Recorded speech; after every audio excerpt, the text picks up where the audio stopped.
भीषण गर्मी के बीच अचानक बदले मौसम और बारिश से राहत तो मिली है, लेकिन बारिश का कहर भी देखने को मिला। घरों में पानी घुसने और सड़कें बंद होने की तस्वीरें हालात बयां कर रही है। दिल्ली एनसीआर समेत कई राज्यों में बिजली के खंभे और पेड़ गिरने से जानमाल का नुकसान हुआ है। कई जगहों पर दिन में रात जैसा नजारा देखने को मिला। मौसम विभाग के मुताबिक अगले हफ्ते दस्तक देने जा रहा मानसून दहलीज पर खड़ा है और अगले 4 से 5 दिनों के दौरान केरल में मानसून के दस्तक देने की पूरी संभावना है। 27 मई को मानसून पहुंच जाएगा, लेकिन मानसून के पहुंचने से पहले पश्चिमी घाट के कुछ हिस्सों, कर्नाटक से लेकर महाराष्ट्र के कई इलाकों में आंधी तूफान के साथ भारी बारिश का दौर जारी है। पालघर जिले में नालासोपारा में भारी बारिश के कारण एक घर का छज्जा गिर गया, जिसमें 2 लोगों को बचाया गया। पश्चिमी हिमालयी राज्य हिमाचल प्रदेश में सुबह धूप खिली तो दोपहर के बाद भारी बारिश और ओलावृष्टि के चलते अंधेरा छा गया।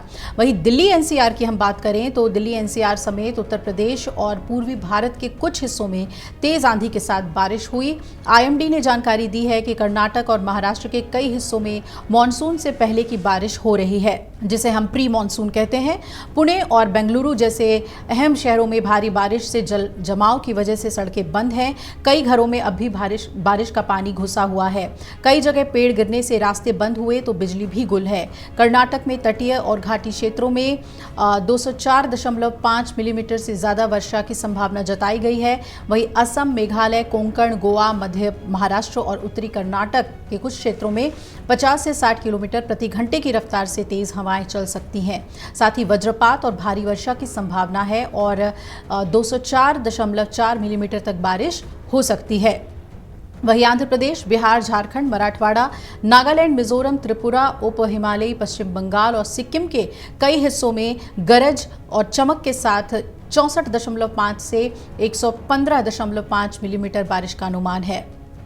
और आपको बता दें कि आईएमडी के मुताबिक समुद्र तल से औसतन 1.5 किलोमीटर ऊपर कम दबाव का क्षेत्र बना हुआ है और एक पश्चिम पूर्व ट्रफ लाइन मध्य पाकिस्तान से शुरू होकर राजस्थान, हरियाणा, उत्तर प्रदेश, बिहार और पश्चिम बंगाल होते हुए उत्तरी बांग्लादेश तक फैली हुई है। और इस ट्रफ के प्रभाव से 21 से 26 मई के बीच पंजाब, हरियाणा, चंडीगढ़, उत्तर प्रदेश और राजस्थान में 30 से 35 किलोमीटर प्रति घंटे की गति से तेज हवाएं, बिजली चमकने और हल्की बारिश की संभावना है। वहीं उत्तराखंड और पूर्वी उत्तर प्रदेश में आंधी तूफान और ओलावृष्टि की भी आशंका जताई गई है, जहां दक्षिण और पूर्वोत्तर भारत में मानसून की हलचल दिख रही है। वहीं उत्तर पश्चिम और मध्य भारत में एक बड़े हिस्से में भीषण गर्मी और लू से लोग परेशान हैं। मौसम विभाग ने अब चेताया है कि अगले 2 से 3 दिन तक पूर्वी उत्तर प्रदेश, मध्य प्रदेश, छत्तीसगढ़, दक्षिण हरियाणा, पंजाब, पूर्वी महाराष्ट्र और राजस्थान के कई क्षेत्रों में लू का प्रकोप बना रहेगा और राजस्थान और ओडिशा के कुछ हिस्सों में रात के समय भी गर्म हवाएं चलने से लोगों को राहत नहीं मिलने की उम्मीद है। लेकिन मौसम विभाग के मुताबिक केरल में आमतौर पर मानसून 1 जून को आता है, लेकिन इस साल 26 मई के आसपास आने की संभावना है, जो सामान्य उसकी तारीख से करीब 6 दिन पहले है।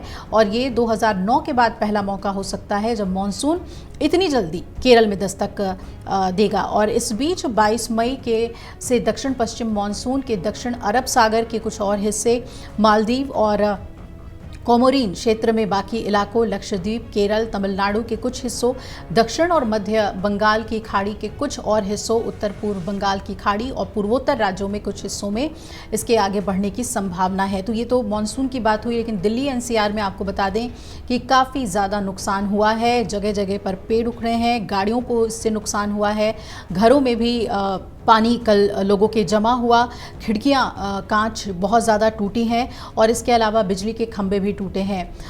2 मौतों की भी जानकारी सामने आ रही है। दिल्ली एनसीआर में इस खराब मौसम की वजह से 2 लोगों की मौत भी हुई है।